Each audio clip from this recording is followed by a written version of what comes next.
Assalamu alaikum muhterem milletteşlerimiz. Halkımız koydağına yaşasa da tuğan tilimizni, gırıf adetlerimizni saklap kalığı için şahtı işler başkara. Alar bilen biz sizni de tanıştırıp barabız. Siz Tatarlar tapşırığın qarıysız. Bugünkü çıkarılışta Avstriyadaki Miras Tatar uyuşması. Biz bik gururlanabız Tatar bulubuzga hem bik şadbız. Güzel Bukhara tarixinde milletteşlerimiz. 1845-1849 yıllarda birde ko'rinishli shaxsimiz Tatar din bilgishi G'olim Shihabiddin Marjani bilim olgan. Tatar tiyatrları seyahatte. Tomski'da Tatarlar turmuşu. Томскийга бардык, концерт белән первое место занимать еттек. Halkımız koyda da örnek. Bu tibekte indi Tatarlarını bir жерге жерлеу үшін Татар зираты bulдырдық. Шул зиратта жерлейбез. Үз milletini tanıp, gırıf adetlerini bilip, ana tilinde aralaşıp yaşav üze bir gımır. Tatarlar dünya boylap sevilgen. Olar bir-birisini tapıp, aralaşıp yaşarga tırışa. Tarihi vatanları da çitte kalmay. Bir qaraganda hazır bunun için bütün mümkünlükler de var. Avstriyada gımır itoşi milletteşlerimiz Kazandan kilgen kitaplar yerdeminde ana tilin irene. Yaş bulsa da Miras Tatar uyuşması türlü vakıgalar içinde kaynay alarını uyuştura. En mühimi yaşlarını uzine tarta. Leysene Sadreddinova devam eder.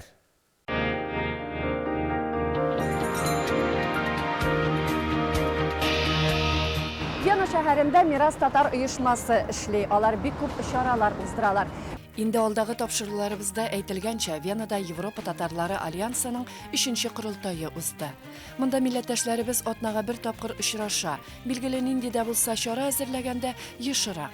Onun uyushtiruv ishida yoshlar qatnashdi dey yetakchilari. Bizning bit әле обществобыз менә бик әле яшь. Әмма актив әлбәттә bir 10 кеше, алар бик актив эшлиләр. Алар шундый сәләтле, шундый яшь һәм үз милләтләрен яратучылар. Biz bik şadbız, bik küp Tatarlar bütün Avrupa'dan kildiler, tanış kişiler. Biz şın көңелдән bu siyastka hazırlandık, bik küp işledik. Gün boyu. Hem indi менә безнең результатлар, biz bik gururlanabız Tatar bulubuzga. Инже тумышы белән Казаннан, хәзер инде ул Венада гомер итә. Кырылтайда аны Европа Татарлары Альянсы рәисе, киңәшчесе итеп сайладылар. Гомумән, әлеге чарада төрле илләрдән катнашкан делегатлар арасында яшьләр булуы сөендерде. Алар чыгышлар ясады, үз тәкъдимнәрен дә җиткерделәр. Замана бит хәзер үзгәрә, без яшьләр дә үзгәрәбез. Bizge яңа форматлар күрәсе килә. Мәсәлән, ул тарихи шундый белем бирә торган лекциялар, перформанслар. Мәсәлән, татарча диктант, әйме? Ул бит инде бөтен дөньяда хәзер язалар ул диктантны. Менә Казанда үтеп китә дизайнерлар пешән базары, әйме? Шундый фестивале. Мин татарча сөйләшәм, акциялары. Әйдәгез, менә бу чараларны Европага чыгарып карыйк. Шуңа күрә без менә киңәшләштек тә яшьләр белән. Әйме һәм 20-нче елда әйдәгез менә Европа Татар яшьләре форумын без хәзер инде оештырырга планлаштырабыз. Бездән инде сезгә бер үтенеч бар. Рәхим итеп татар яшьләрен әзерләгез һәм 2нче елга Алла бирсә форумга җибәрегез. Яшьләрнең милләтенә булган мәхәббәте киемнәрендә дә чагыла дисәк, ялгыш булмас. Я сама молодая мама, и я живу в Швейцарии. Я понимаю о том, что продолжение своей культуры за рубежом – это мой долг, потому что только таким образом я могу передать новому молодому поколению то, что нам передали наши родители. Но мы хотим развиваться более, скажем, в такой образовательной сфере. Мы хотим нашим татарам в Польше, нашим детям представлять тоже другие аспекты, исторические аспекты нашей истории. Мәсәлән, менә хәзер әле тыңлаган идек Альбина ханымның Болгариyaдан чыгышын. Ул төрле Европада булган билим программалары турында сөйләде. Иң күп менә үзебезнең телне саклар өчен, аны әйтик яшьләргә, телне белми торган яшьләргә бирер өчен төрле программалар бар икән. Ondan tağın bir matur көрініш. Бигрәктә Австрияда гомер итүче татар яшьләре татарча аралаша. Аларның телгә аерым караш. Атнага bir тапкыр җыелып дәрес тә алалар икән. Экскурсия әйбәт үттеме? Әйбәт үтте. Тарихи урыннар күрдем. Матур Венаны күрсәттегез алай кунакларга инде. Шулай әңгәмә рәвешендә барамында татар теле. Без үзебез турында бүген сөйлибез. Хәзер әйтеп бирәбез. Сез каян килдегез? Ничек кая яшисез? Ни эшлисез? Исәннәрмесез? Минем исем Эльвира. Венага килдем. Иң баштан уку өчен. Икенче университетны бетергәч, эшкә урнаштым, Аллага шөкер.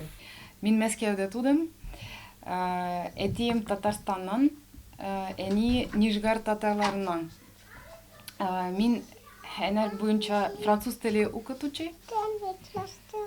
Без 5 ел элек Венада килдек. Мин директор балалар бакчасында эшлим.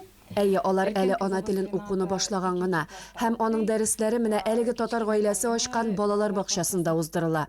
Менә мин бик шат бездә Рива апа булган өчен безгә ул бик ярдәм итә. Менә шулай Венада гомер итүче милләттәшләребез 2 ай эчендә өйрәнгәннәрен безгә җиткерергә тырыштылар. Чын бу куанычлы күренеш. Аларның милли рухлары уянган. Ә бит араларында яшьләр күп. Мин моңа кадәр француз телен укыттым, немец телен укыттым. Әмма тәҗрибә инде ул тәҗрибә. Һәр тел укытканда да аның ысулларын куллану мөмкин. Нинди китаплар буенча шөгыльләнәсез? Менә безнең китабыбыз татарча сөйләшик. Бу 3 телдә сөйләшкән кешеләр өчен кулланыла. Моны безгә конгресс, бөтен дөнья татарлар конгрессыннан бирделәр. Китап буенча эшләү бик рәхәт. Безгә калса, аларның күп кенә гамәлләре үрнәк алырлык. Ләйсәнә Садретдинова, татарлар, Вена шәһәре, Австрия.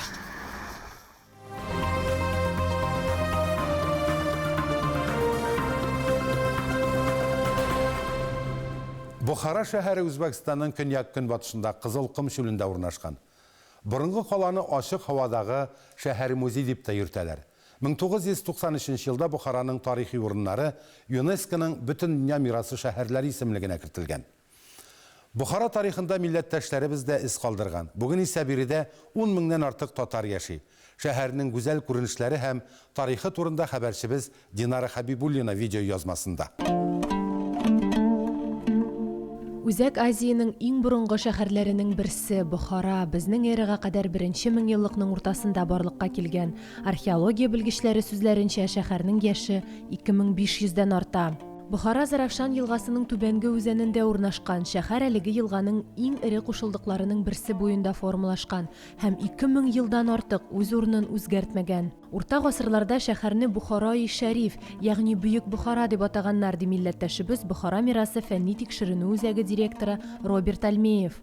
Медный город, священная Бухара, благородная Бухара. Бухара переводилась с агдейского языка как «Божья радость». Каждый архитектурный памятник, большой или маленький, обязательно связан с легендами, которые уходят вглубь тысячелетий и которые подтверждены сегодня археологами. Усердным трудом Сиавуш старину тот город воздвигнул, украсив страну. Воздвигнул владыка невиданный град, пленяющий сердце, ласкающий взгляд.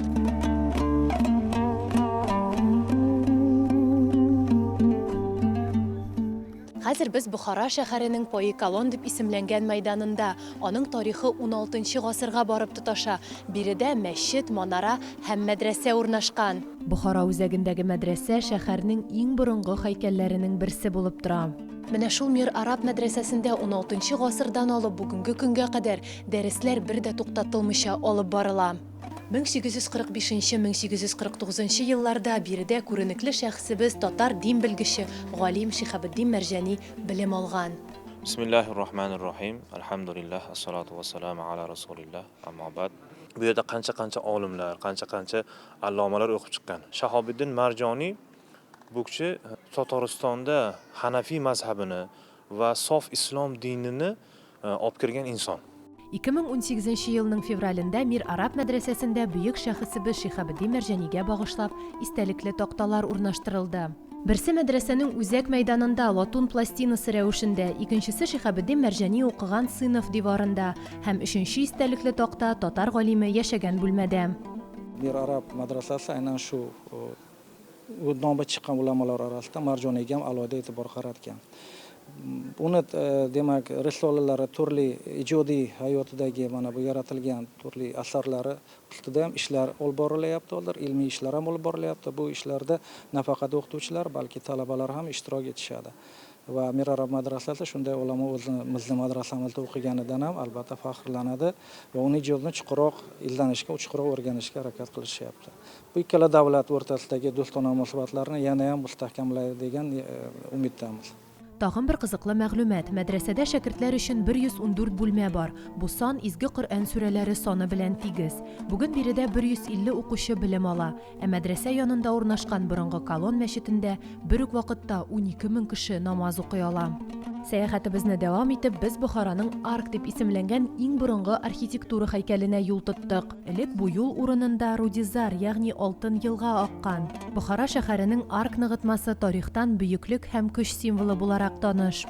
Цитадель Арк, который находится сзади нас, насчитывает возраст 2500 лет. Она явилась основанием города Бухары. По образцу Большой Медведицы, вот Далон, который ковш начинается, как видите, 7 башен угловых были в основном. И, значит, дворец с этого времени уже больше он не разрушался, не подвергался сомнению. Те сооружения, которые сейчас существуют в этой крепости, это сооружения 17 и 20 веков. Сейчас это, во-первых, головной офис Бухарского музея-заповедника. Бүген биредә гасырлар дәвамында барлыкка килгән Бухара һөнәрчеләренең сәнгать эшләнмәләре тәкъдим ителгән. Элек-электән Бухара шәһәре һөнәрчелек һәм сәүдә үзәге булып саналган. Бүген дә без моңа инанабыз. Ә хәзер тимерчелек һөнәре музеена тукталыйк. Уста Шакир Камалов 6нчы буында тимерче, бүген аның балалары эшне дәвам итәләр. Ундай музей Өзбекстанда бертә һәм эшләп бирәде, һәм үзенең тарихы бар. Тимерчелек музей тыюлыгын булдыруга Бухарада гомер итүче милләттәшебез Роберт Альмиев зур өлеш керткән. Шундай инсан Бухарада O'zbekistonda bor, men faxrlanib yuraman. Mana yutuqlarim bu, meni yutug'im emas. Bu Robert Valishni, Almeyevning yutuqlari. Bu kishining yutuqlari. U kishi bo'lmaganda bunaqa nagrada, bunaqa mukofotlar menga yo'q edi. Борынгы Бухара шәһәре тарихында татар милләте из калдыруы горурлык хиссе уята.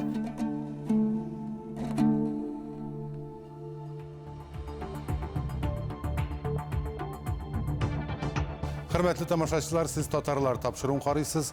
Proqramımızın ikinci ilişində. Tatar teatrları səyahətdə.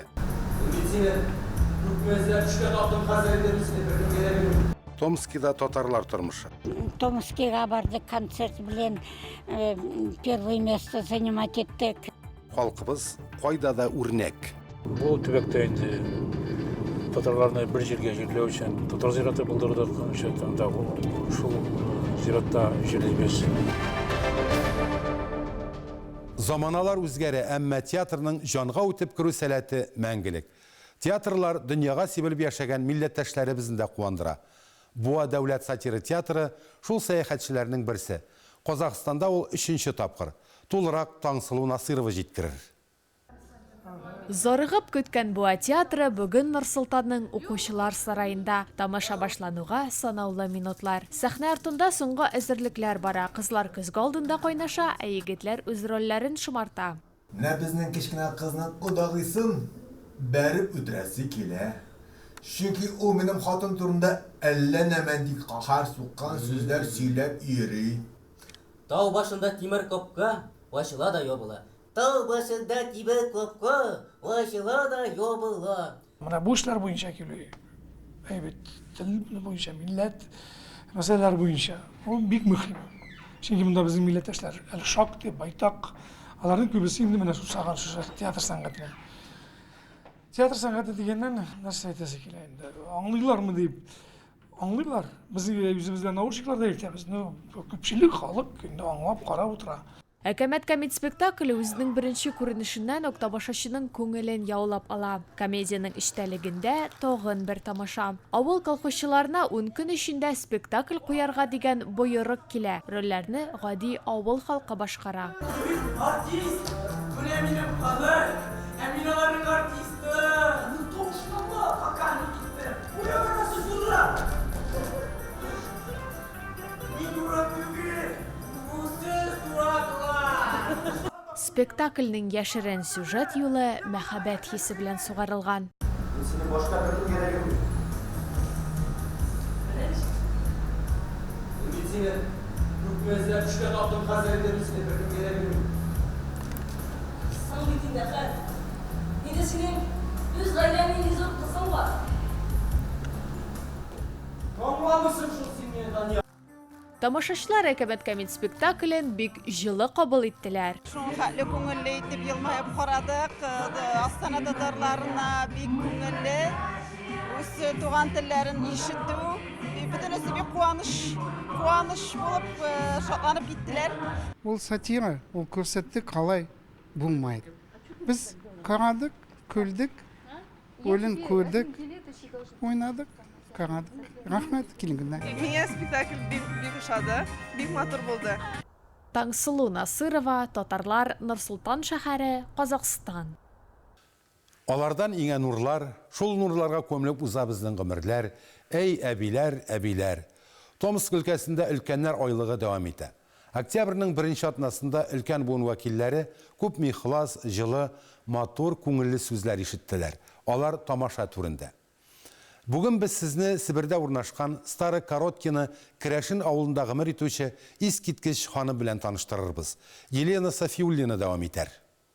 Бәхеттә, шатлыкта, исәнлектә, саулыкта, үтсен гомер юлларыгыз, тазалыкта, байлыкта. Бу сәфәребез Стары Короткин авылына. Аның оешу датасы булып 1980 ел санала. Моңа кадәр биредә берничә рус гаиләсе яшәгән һәм авыл җирлеге Селкуп халкыныкы булган. Бу авылга без Сабантуй бәйрәменә килдек. Олы яшьтәге татарча сөйләшкән кеше бармы авылда дигән сорауга бар. Бәйрәмне оештыручы Татьянаның 85 яшьлек әнисе диделәр, Любовь Гавриловна. Аның туганнары бу якларга 1934 елда килеп урнашкан. Әнисе Томскида бер байлар гаиләсендә тәрбияче булып эшләгән. Аның яраткан егете дә булган, ләкин әнисенә кунакка кайтканда 14 яшьлек кызны ризалыгын да сорамыйча Гаврила исемле малайга кияүгә бирәләр. Монда жал итәргә кайтканнары нисен күрергә инде. Папа минем өйләнгән. Любовь Гавриловна 7 бала тапкан. 7-се дә кызлар. Кызганычка каршы 3-се генә татар телен белә. Ләкин алар татар мәдәниятен саклап калу өчен колдан килгәннең барын да эшли. Мәсәлән, Татьяна 1990 елдан авылда танылган сабантуйлар оештыручысы. Сабантуй – это мое было начинание. В 90-м году меня отправляли в Татарский центр культуры в Казань, где мы поделились опытом, посмотрели и начали проводить такой прекрасный праздник. Стары Короткина авылында иң өлкән кеше Маркова Анастасия Абрамовна иде. 101 ел яшәде ди Любовь Гавриловна. Аның сеңлесе Мария Маркова минем якын дустым иде. Күп еллар Томск өлкәсенең татар мәдәни үзәгендә һәм Томскиның политехник институтының опера студиясенең иң данлыклы җырчысы иде Мариям. Үз вакытында беренче вокал дәресләрен ул Ригадан Сибиргә күчерелгән опера җырчысыннан алган булган. Бу гаилә фаҗигасын ул гомерендә иң куркыныч вакыйга дип саный. Җәй көне шулай дедем китте җиңги белән кино карарга. Килеп кычкырдылар, что синең кызыңны җәшен сукты дип әйтеп. Алар утырганнар кайын, 2 тамырлы кайын үскән. Бер иптәш утырган бер жакта, бу Олысы утырган икенче лидерлар мактайында. жашын китеріп соққан. Балаларым, алтыннарым, ди Любовь Гавриловна. Үземдә гомерем буе тәртип яраттым. Чисталыкны, хезмәт сөючән, китаплар укыйм. Гүлләрне жаратам, шешек атканын. Шешек атмый торганнарын жаратмыйм. Кызым жарата зелень. Кызларым да миңа ошаган. Чынлап та, Любовь Гавриловнаның йортында да, бакчасында да оҗмак-пычмагы менә искиткеч матурлык, чәчәкләре үзенә ошаган. Якты чырайлы. Бу тапшыруда без Старокороткино авылының иң олы яшьтәге кешесе, аның тормышы, көн күреше белән таныштык. Киләсе очрашуда танышуны дәвам итәрбез. Томскидан Елена Софиулина.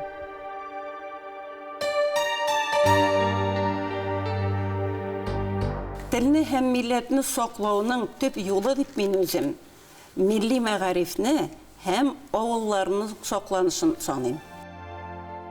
Авыллар яшәгәндә, милли мәгариф яшәгәндә, татар теле һәм татар милләте һичшиксез яшәячәк дип уйлыйм. Чөнки авыл бирә әдәбият сәнгать эшлеклеләрендә галимнәрне дә, рәссамнарны да, җырчыларны да бирә авыл. Барсын да бирә, динне дә саклый авыл. Авыл балалары кешелекле, үзенең милләтенә әзме күпме барыбер тугрылыклы, намуслы, эшчән, сәләтле балалар булып чыгалар авылда. Чөнки авыл үзе тәрбияли, үзенең гореф-гадәтләре белән, үзенең кешеләре белән, үзенең сөйләме белән тәрбияли авыл кешеләрне. Удмуртия баш каласы Ижаудан 50 чакрым гына ераклыкта Якшор-Бодия авылы урнашкан. Аның барлыкка килүе турында халыкта төрле риваятлар йөри. 1824 елда император Александр I-нең Сибир тракташа Ижау заводына барганда биредә тукталуы да билгеле. Бүгенге көндә Якшор-Бодия районында 300-гә якын татар яши. Алар арасында милли җанлы эшмәкәр Кәррәм Гыйләҗев та бар. Милләттәшебез турында алдагы сюжетта. Исәнмесез, кызлар? Хәлләрегез ничек? Тоже мой. Продуктлар бар, барсы да бар. Эшмәкәр Кәрәм Гыйләҗевне Якшор-Бодида яхшы беләләр. Ул берничә ашхана хуҗасы. Шәхси эшен милли тормыш белән бергә алып бара. Якынча 10 ел элек районда татар үзәге оеша. Иң элек оешманы Мәрхәбә ханым җитәкли. 1 ел элек җаваплы эш Кәрәм Гыйләҗевка йөкләнә. Безнең белән бергә эшләгән кешеләр хәзер олыгайдылар дип әйтәсе килә инде. Ну, яшьләрнең бу эшкә бик тартылышлары, дөресен әйткәндә, килми. Яшьләрнең милли тормышта катнашмавына да борчыла эшмәкәр.